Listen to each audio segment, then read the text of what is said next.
Hi, this is Vignesh with TechZ and this is a review of the Huawei Honor 5C. Starting with the design of the phone, it has a 5.3-inch 1080p display with a pixel density of 423. On the back, it has a metal build with plastic on the top and the bottom for the antennas. The volume rocker and the power button are on the side and they are easy to reach.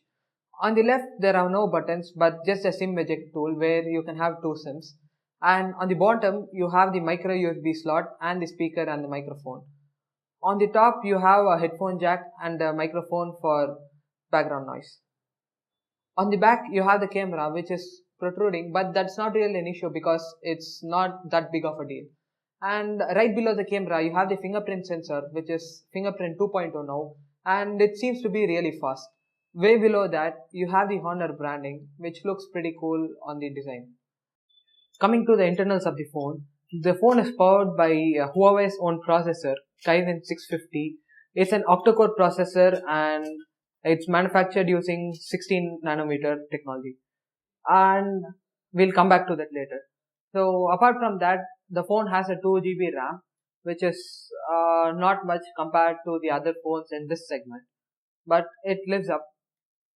For connectivity, the phone has the usual stuff like Wi-Fi, Bluetooth 4.1.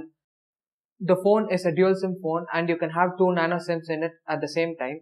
This can be accessed using the SIM tool, and also one of the SIM slots is a hybrid slot, meaning you'll have to swap out one of the SIMs to have a micro SD card up to 128 GB. Coming back to the processor, Kirin 650, it's an octa-core processor in which 4 cores are clocked at 2 GHz and the remaining 4 are clocked at 1.7 GHz. What's special about this processor is that it's manufactured using 16 nanometer FinFET processor.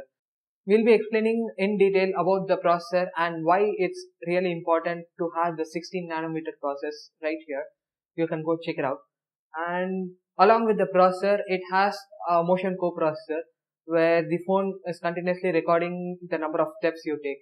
Getting to the battery part, it has a 3000 mAh battery, which is not really large, but once again the processor really helps, and the optimization of the processor makes the 3000 mAh battery good enough for the phone. It lasts about 1 day with heavy usage or about 1.5 days with light usage. The Huawei 5C comes with fingerprint 2.0, which is really good as compared to the previous Huawei devices. It's a lot faster, and once again it can be used to do a lot of tasks like locking your apps and things like that.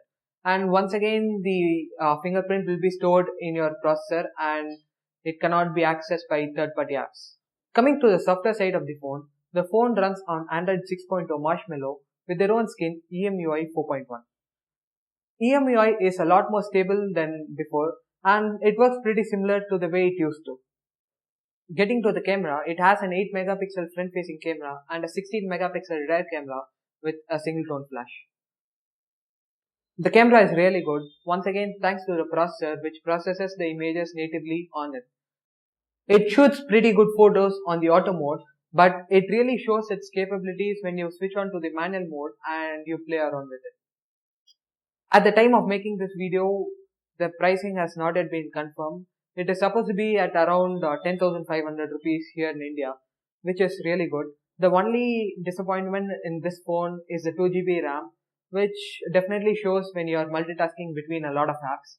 Other than that, the processor is really good and it has the quality of a flagship processor.